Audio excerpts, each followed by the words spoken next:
Hello and welcome back to The Shed here at Shedinburgh as part of the Shedinburgh Fringe Festival, as part of the Edinburgh Festival Fringe. It is a delight to welcome you to our final episode of the year. It's been quite a time. I've loved sitting here chatting to people, having these conversations about what art means, what the festival means to all these creative folks. I hope you have had a great time listening and watching, and that you like and subscribe so that when if we're ever back in the future, no exclusives here, you will be able to find out about it. I will just say this. Thank you for watching, and I'd love to introduce our final guest of the year. My guest this week is Deborah Frances-White, obviously a superstar of podcasting and books and screen and stage, but we're going to talk today about Deborah's work on the Fringe. Deborah, hello, how are you? Thank you so much for having me. I am delighted to be at the Fringe and here in Shedinburgh. Oh, it's quite a wee venue, isn't it? Gorgeous. It's lovely. You are, of course, going to be here performing. And how do you feel about that coming up? Do you know what? I haven't done a full Fringe run since before the pandemic, as lots of people haven't. A lot of people doing shorter runs now. Yeah. And I was in Brooks Bar last night. In Brooks Bar, I've been going there for God knows how many years. And it seemed like, oh, there's lots and lots of people here who are so young. And it's like, you know how a layer of skin comes off. It's like the Fringe exfoliates itself, and it's ever youthful. That's what's really wonderful about being here. That it's very reinvigorating. It's very it gives you youth. That's what I think. Yeah, that's a lovely way to look at it. I you often hear people. I was talking to somebody earlier on, and they were saying, "Oh, you know, someone who my kids are friends with I saw they're doing their show, and it's made me feel really old." I was like, "No, we need that. That's the life. We need the new people come and make shows. We need to hear their stories. Don't feel sad. Out and see what they're saying." You know? Yeah, and also it brings a younger audience. Yeah, and we just need lots more young fizzy people. I find the Fringe very moving. Like when I look at all the posters of everyone trying to say their thing, it's like, here's my small contribution. This is what I wanted to say this year. This is how I feel about being a human. This is the best I could do. And people care so much. And I just love the fact that there's so many people up here saying, I'd like to say a little thing, please. I've got this little bar and I've got an hour, or I've got a room that's normally a broom cupboard and I've got an hour, and I'm going to stand out on the street and try and get people to come in, and then I'm going to say my thing that matters to me. And sometimes the audience will respond really well, and sometimes they'll stare at you like you're a lava lamp and that they're on ketamine, and they're just a bit tired and it's a bit hot or something. And some days you'll get 7 people and some days you'll get 70, and that's the Fringe. That's the Fringe. It's wonderful. Yeah, trying to calculate the rhyme or reason between the 7 and 70 sometimes can be a quite wild process. It's true. When you're young and you're here and you don't have an audience yet, I mean, I'm luckier now that I have an audience that'll come and see what I do. But God, when you're just trying to get people in and they don't know who you are, it's a real, you know, some of my early Fringe experiences could be summed up as crying uphill in the rain. Well, let's go back to those then. So what was the very first Fringe you did then, Deborah? The year 2000. I was in my final year of university and I thought, right, I'm going to go up to the Fringe. I'd been up the year before to see some of my friends in shows, and I thought, I'm going to come up and do some improvised comedy shows, which was very, very much my thing then. And so I did finals, and you're exhausted after finals, and I don't know what I was thinking looking back. Because exhausted, I jumped on a train up to the Fringe. I had created a format called Dream Date, where we got 2 people out of the audience. We actually prepped them in the queue. We made sure people were happy to do it because it was a big commitment. That's lovely. And then we did a romantic comedy based on the lives of 2 strangers. So they didn't know each other, and they both had to be single. That was all. And then they would sit on the stage on one side and the other, and we'd say, you know, who would you like to play you? And the improvisers would line up. They say, I think I want this person to play me. And then we'd pick our 2 leads, and then all the other improvisers would play everybody else. So they'd say, oh, my boss is very Welsh and very loud, and often seems a bit drunk at work, if I'm honest. And so we'd have all of these different characters that they'd play, and we'd do a sort of When Harry Met Sally based on these two people. And then we would send them out to a local restaurant who was sponsoring it. And every night the waiters would say, oh, we love the dream date table, because sometimes they come in and they just have dinner and then they go, and sometimes they sit there all night talking, or people would come up to us and say, we saw our couple having ice cream. 3 days later, they're still together. There is a couple from it. There's a couple with a baby. Well, she's about probably 10 now. That's tremendous stuff. Absolutely. And they say art doesn't make a difference, hey? I mean, I don't know who says that, but my goodness, that's a real life impact of a show. I mean, it sounds like an absolutely delightful show that I wish was still happening. I mean, we nearly made it into a TV show about 12 times and it never quite hit TV. But we think what was good about it, the reason people stayed together, is we were giving them an experience. You know, they sometimes say if people, they meet in there's a typhoon and they meet in the typhoon, but they stay together because it kind of replicates this, like the first rush of love. And I think they would go out for the dinner. There'd be no cameras on them. Now there would be, of course, for Instagram, but there was no cameras on them. They'd had this experience, and of course, they had so much over dinner to talk about. They'd say, is your mum really like that? And, and they also had seen themselves. We'd put it into their minds that they'd seen their own rom-com work out. Yeah. And so they kind of wanted it to work out, I think.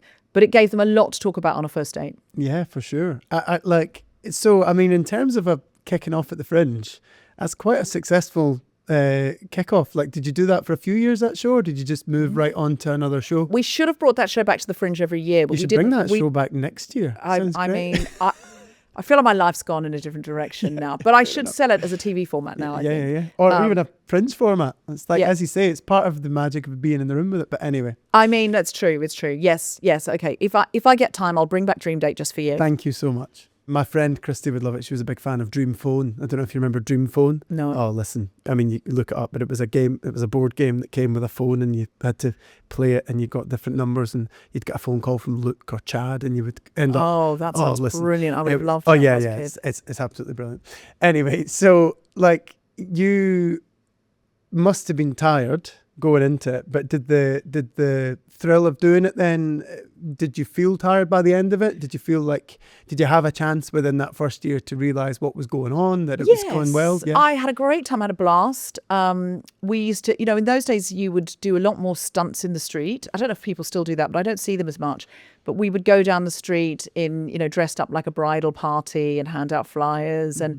And there were late night parties then thrown by different TV companies and things. I think there was more money, and we'd go to these late night parties and where there was free booze and just silliness, fun, naughtiness, that would go on.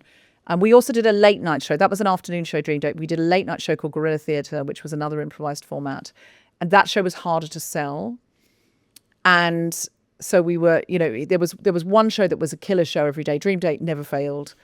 It was a joy. We were learning about what made the format work, and we were taking turn playing different roles. It was just a joy. And the late night one was a bit more of an uphill battle to kind of find an audience for it, find the way that it worked.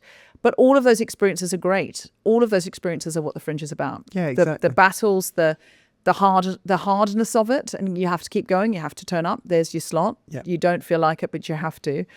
And also the joys. Dream Date got a lot of great reviews, and that was our first Fringe, and that was the triumph show. That was the show we threw in at the last minute as well. The Gorilla was the one that was meant to be our big hitter, and Dream Date was like, let's do an afternoon one just to warm up, and of course that became the big hit. It's so funny. I was going to say that, knackered as you were going up to do a show at the Fringe, why not do two? But so grateful to hear that the plan was the one that was actually the harder one, and you've thrown. So my goodness, thank goodness you did too, as tired as you were. Because absolutely. Although doing a hard one exclusively would probably have given you all different types of learning at the coalface and whatnot. But having the two of them at the same time, you get to experience what the whole spectrum, and you would give you the chance to see what you're learning from the more difficult one, I guess, at the same time as having fun in the day.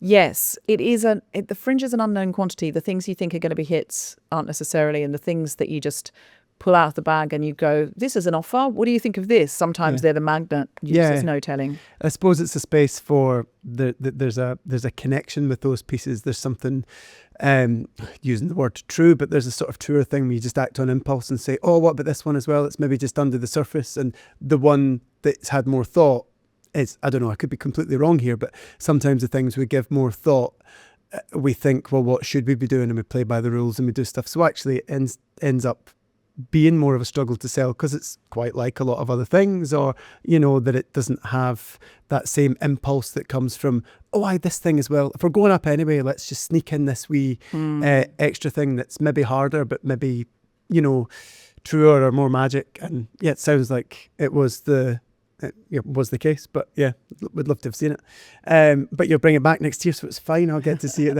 then. So then, thinking through that time then from that first Fringe in 2000 to now, what's been, would you think, an absolute highlight, a stick-on highlight for you of that time? I did a show called How to Get Almost Anyone to Want to Sleep With You. And it was based on the fact that I was in a very strict religious cult when I was younger, and it took me a long time to get out. So when I came out, I had no game. I didn't know how to flirt with people. I didn't have any normal development in that way. So I had to learn kind of in manual, if you see what I mean. I didn't have a sort of automatic, gradual experience. And I, as a sort of like a party piece, I would riff on, you know, what I'd learnt. And I realised it was stand-up. So I took a show to the Fringe called How to Get Almost Anyone to Want to Sleep With You. Want to sleep with you was the important thing. It wasn't how to get almost anyone to sleep with you. It was to want to sleep with you. You didn't have to sleep with anybody, really. But it was just that. It was just about feeling attractive and feeling sexy and being able to walk into the room with some confidence.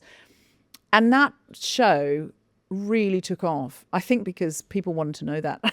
And looking back, and this is the thing, when you're the beginner, when you're the remedial one who doesn't know, you think you're the only one, but everyone else also doesn't know and they're bluffing.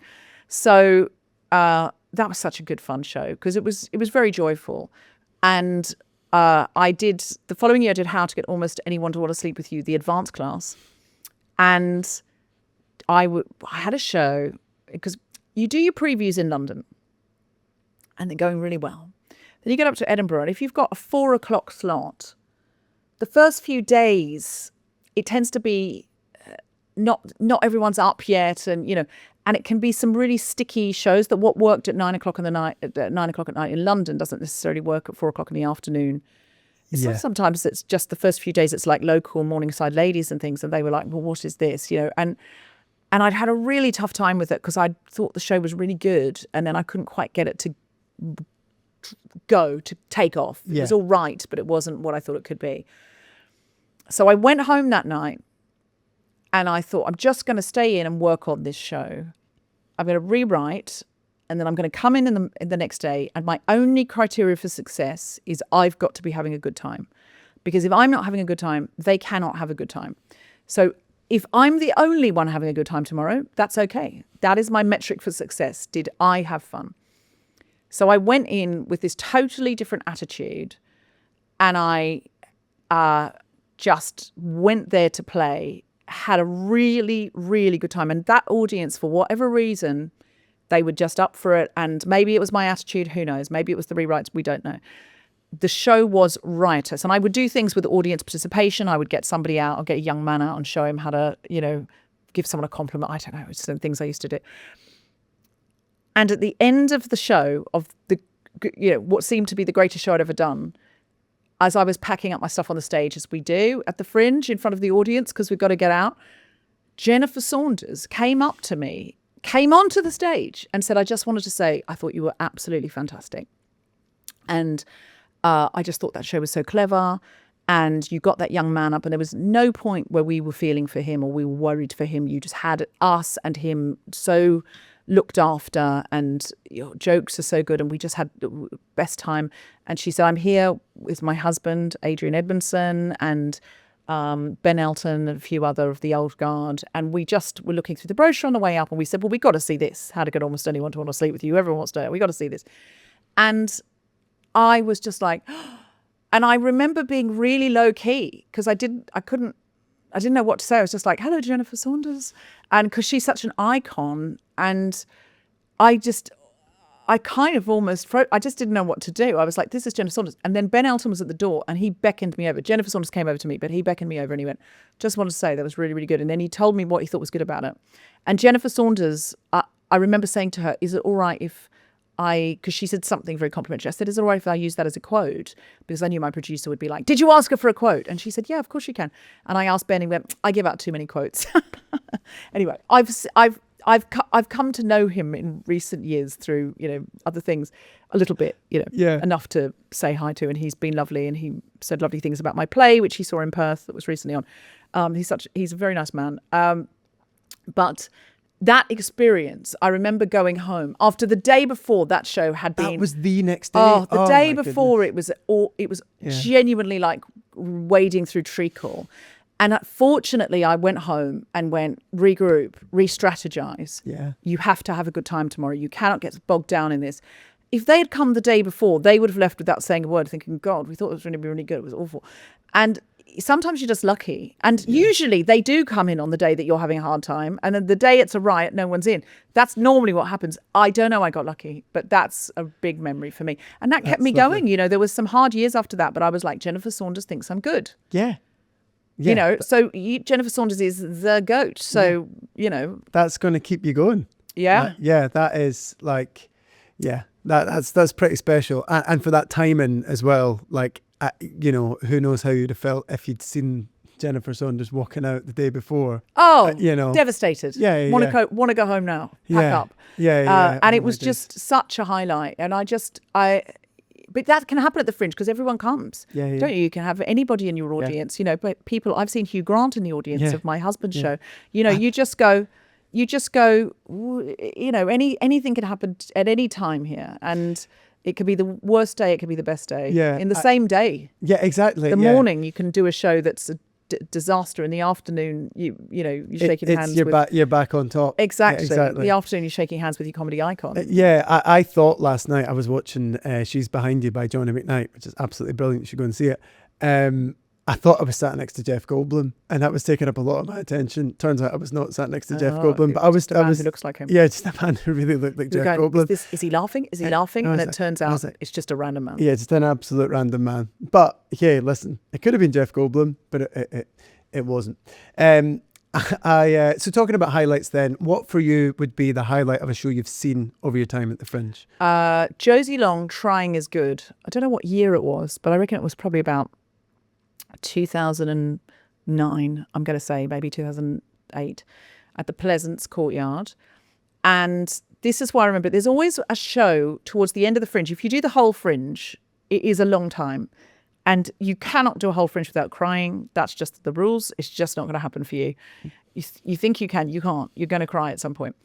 And it's just that relentlessness of every day turning up, trying again, trying to connect with an audience, doing your show, knowing you're not going to make any money, you're probably going to lose money, but you really want to say the thing you want to say and you're really giving it a go.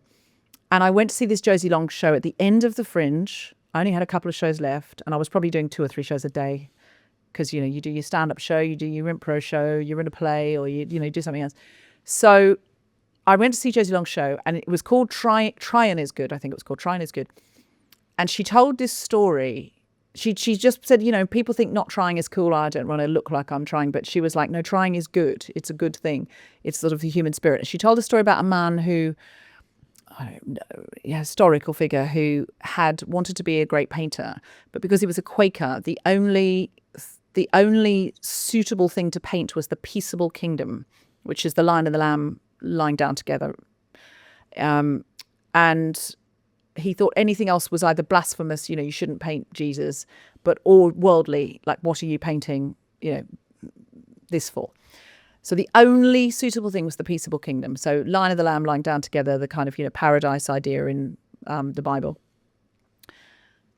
And she said, I always imagined him painting another peaceable kingdom and another peaceable kingdom and another peaceable kingdom, trying to become a good artist.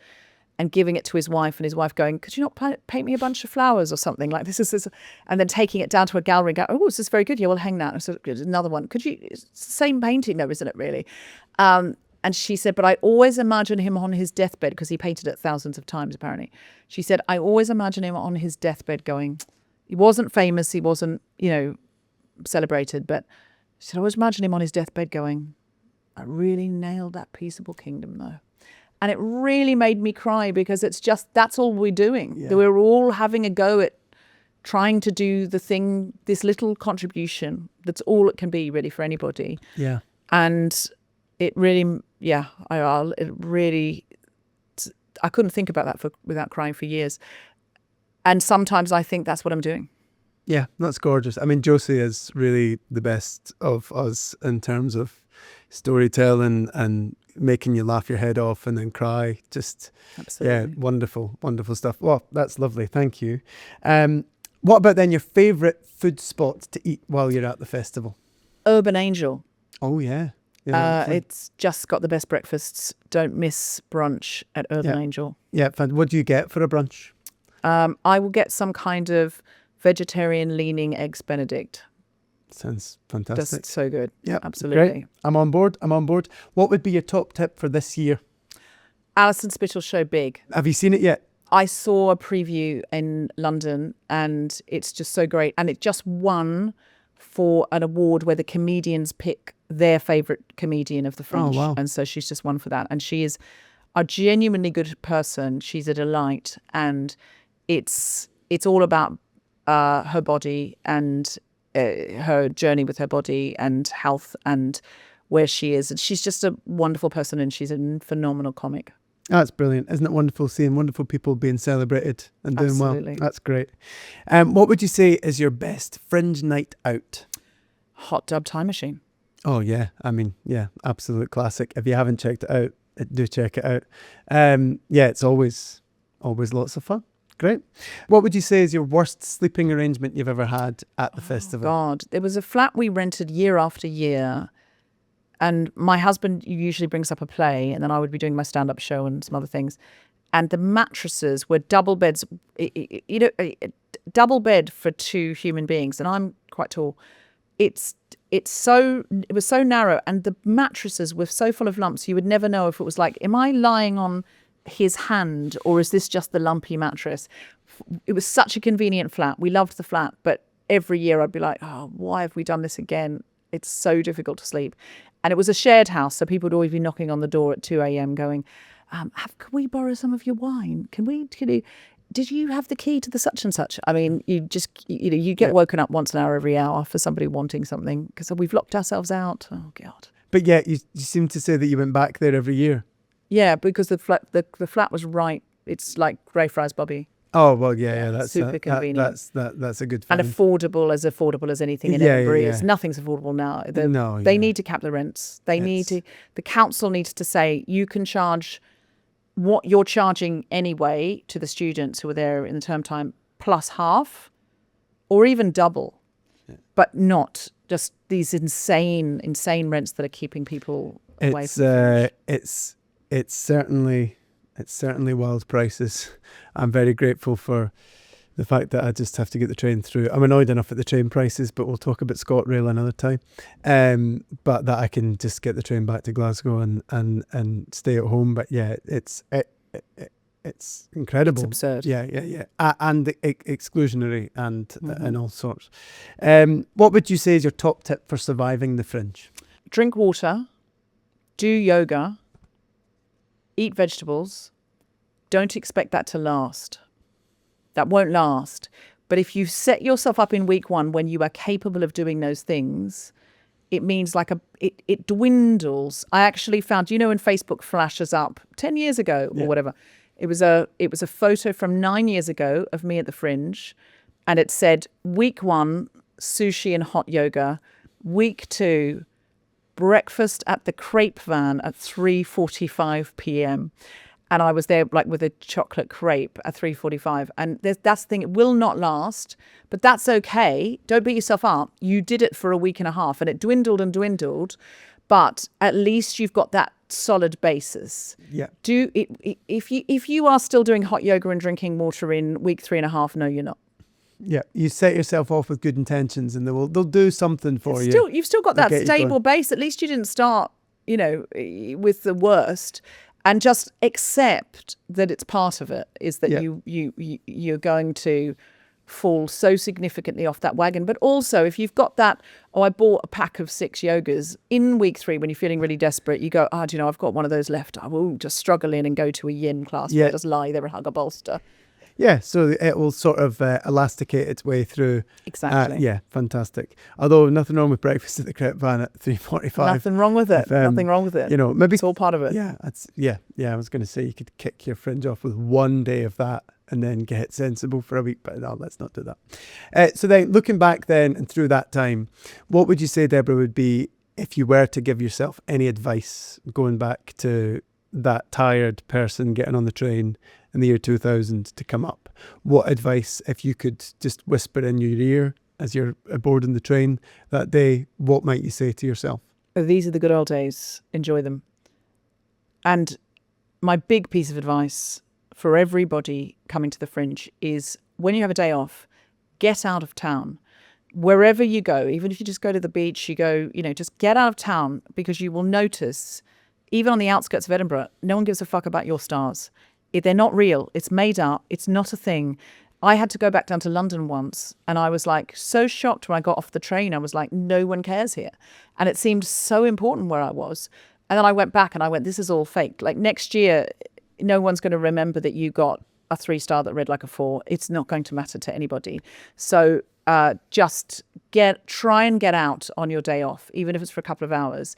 It is it's a bucket of cold water in the face of perspective.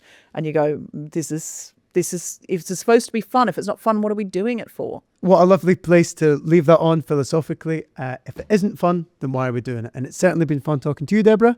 And I hope you have a fantastic time performing in the Shed here tonight, and that you have a great time bringing Dream Date back next year. I'll be there.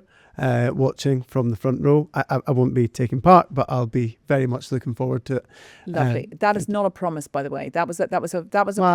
I'm pretty sure you said you bring it back just for me. That is what you said, and we do have it on tape. Maybe I'll do one night in the Shed of Dream Date. How about that? That sounds like a deal. I'll do one night in the Shed. Can we make that a promise? I'll promise to do one night in the Shed. Absolutely. Excellent. I'll do one night in the Shed next year. One night in the Shed for Voices and one night in the Shed for Dream Date, if I'm allowed 2 nights. Excellent. Brilliant. I'm sure we can get a couple of nights. Thank you, Deborah. It's been an absolute pleasure to talk to you. And with that, there we go. That's a year done on the Shedinburgh Fringe and a year done on the Shedinburgh Fringe podcast here in the Shed. It's been an absolute delight to be sitting here in this chair, chatting to some wonderful guests throughout this festival.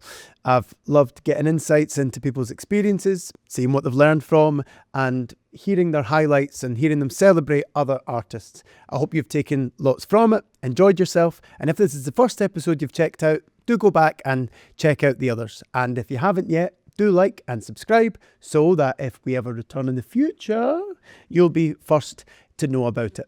So that's all to say right now, apart from thank you for coming down, everyone who's supported the venue, everyone who's watched the show, everyone who's taken part.